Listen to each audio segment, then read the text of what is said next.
Last November, I was on my bicycle near the zoo in Birmingham, and an SUV hit me. And the driver of the SUV was uninsured and had an expired tag. I ended up with a broken neck, a severely injured hand, and some very significant knee and leg injuries. I've had 7 surgeries so far and am facing additional surgeries.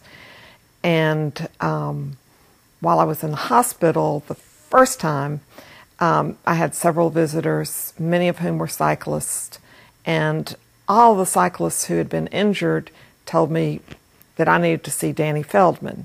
And I was familiar with Danny and knew that he was a cyclist and knew that he was an attorney through the cycling network.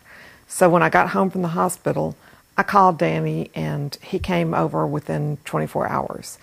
And without any kind of an agreement, Danny explained to me what I could expect from the insurance companies, what I could expect from any other attorneys, and kind of what the process would be like.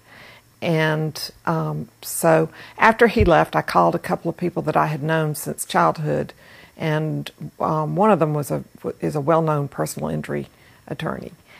But even though I knew them, I just felt more comfortable with Danny and Danny's representation of me.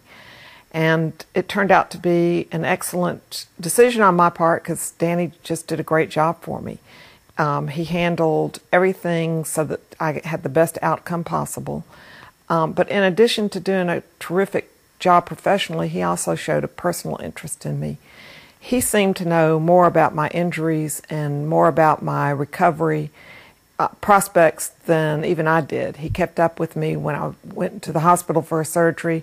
He was always on the phone to see how I was doing. He was just wonderful holding my hand the whole way through. I would definitely recommend Danny to anyone